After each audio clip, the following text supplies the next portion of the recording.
இந்த வீடியோவில் இல்லஸ்ட்ரேஷன் 8 பார்க்க போகிறோம்.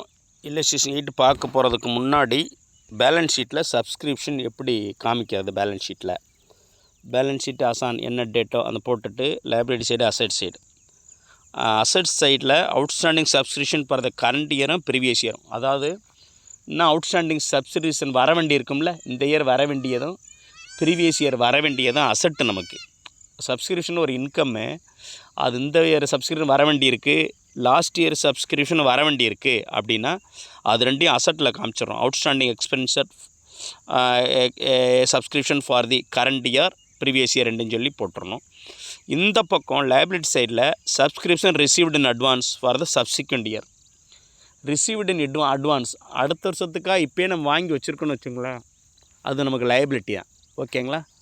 அடுத்த வருஷத்துக்காக வாங்கி வச்சுருக்க சப்ஸ்கிரிப்ஷன் நமக்கு லைபிலிட்டி, இந்த வருஷம் இன்கம் கிடையாது. அதனால் சப்ஸ்கிரிப்ஷன் ரிசீவ்டு இன் அட்வான்ஸை liability side subscription in advance for the subsequent, அடுத்த வருஷத்துக்காக இப்போயே வாங்கி வச்சுருக்கிறது இந்த வருஷம் இன்கம் கிடையாது. ஓகேங்களா? அது நமக்கு லைபிலிட்டி. ஓகே, அதனால் லைபிலிட்டி சைடு காமிக்கணும். ஓகே, பாருங்கள். இப்போ இல்லஸ்ட்ரேஷன் 8 பாருங்கள். From the following details calculate the amount that will be shown subscription in income expenditure account for the year ending 31st March 2017.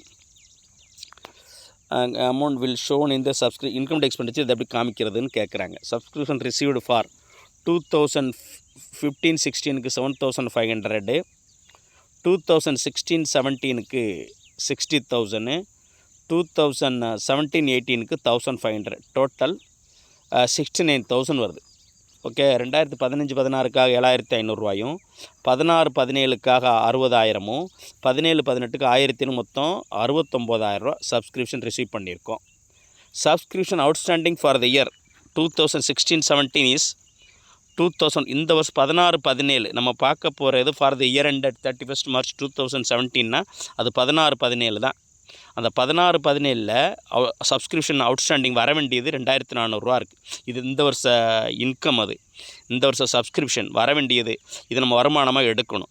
Subscription for 2016-17 received in 2015-16 was 1,000. அதாவது 16-17ஓட சப்ஸ்கிரிப்ஷனை 2015-16லேயே அட்வான்ஸாக 1,000 வாங்கி வச்சுருக்காங்க. அதுவும் இந்த வருஷத்துக்குரிய இன்கம் தான். ரைட்டுங்களா?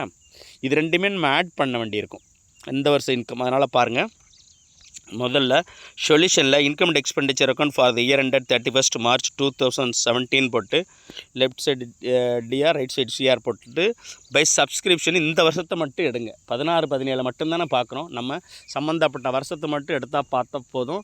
இப்போ அந்த வருஷம் இன்கம் மட்டும்தான், அதில் அட்ஜஸ்ட்மெண்ட்டும் பண்ணால் போதும். இப்போ 16-17 சப்ஸ்கிரிப்ஷன் எவ்வளோ ரிசீவ் பண்ணியிருக்காங்க? 60,000. இந்த 60,000 ஸோ பை சப்ஸ்கிரிப்ஷன் 60,000 போட்டு இன்னர் காலத்தில் போட்டு அதை எதை ஆட் பண்ணணும்? இப்போ இந்த வருஷம் வர வேண்டிய அவுட்ஸ்டாண்டிங் சப்ஸ்கிரிப்ஷன் எவ்வளவு? 2,400 கொடுத்துருக்காங்க பாருங்கள். Subscription outstanding for the year 2016-17 2,005. இந்த வருஷம் சப்ஸ்கிரிப்ஷன் அவுட்ஸ்டாண்டிங் வர வேண்டியது, அது இன்கம், இந்த வருஷம் இன்கம், அதை ஆட் பண்ணணும். அதே போல் இந்த வருஷம் இன்கம்மை போன வருஷமே வாங்கி வச்சுருக்காங்க பாருங்கள்.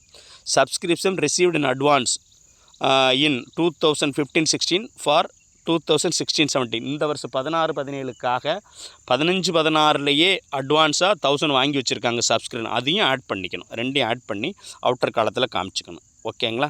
கீழே டோட்டல் நோட்டு போட்டிருக்காங்க பாருங்கள். Subscription for 2015-16 1,500 for the year 2017 800 rupees 1,500 do not relate to the current. இது இந்த வருஷத்துக்கு என்ன கிடையாது, 15-16 மற்ற இந்த வருஷம் ரிலேட்டட் கிடையாது, அதை விட்டுறலாம்.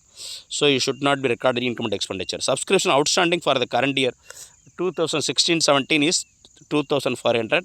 It should be added with the amount of subscription received during 2016. அதான் சொல்கிறாங்க. என்ன சொல்கிறாங்கன்னா, இந்த வருஷம் அவுட்ஸ்டாண்டிங் எவ்வளோ இருக்குது? 2,400 இருக்குது. அதேமாதிரி இந்த வருஷம் சப்ஸ்கிரிப்ஷன் போன வருஷமே அட்வான்ஸாக வாங்கி வச்சுருக்கலாம், அதுவும் இந்த வருஷம் இன்கம் தானே. அப்போ ரெண்டையுமே ஆட் பண்ணணும். ஆட் பண்ணி அவுட்டர் காலத்தில் காமிச்சிடும். ஓகேங்களா? திரும்ப பாருங்கள், லைக் பண்ணுங்கள், சப்ஸ்கிரைப் பண்ணுங்கள். புரியலனா கமெண்ட் பண்ணுங்கள், நான் உங்களுக்கு ரிப்ளை பண்ணுறேன். இந்த ஃபார்மெட்டை ஒரு வாட்டி திரும்ப பாருங்கள், ஏற்கனவே ஃபார்மெட்டை பாருங்கள். டோட்டல் சப்ஸ்கிரிப்ஷன்லேருந்து ப்ரீவியஸ் இயர் சப்ஸ்கிரிப்ஷன் இருந்தால் லெஸ் பண்ணணும், நெக்ஸ்ட் இயர் சப்ஸ்கிரிப்ஷன் ரிசீவ்ட் இருந்தாலும் அதையும் லெஸ் பண்ணணும், ஆட் பண்ண வேண்டியது outstanding subscription current year outstanding add பண்ணணும், ரிசீவ்ட் இன் அட்வான்ஸ் இந்த வருஷ சப்ஸ்கிரிப்ஷனை ப்ரீவியஸ் இயர் வாங்கினா ஆட் பண்ணணும். இந்த சம்மில் நான் ஆட் பண்ணுற 2 ஐட்டம் மட்டும் தான் வந்திருக்கு.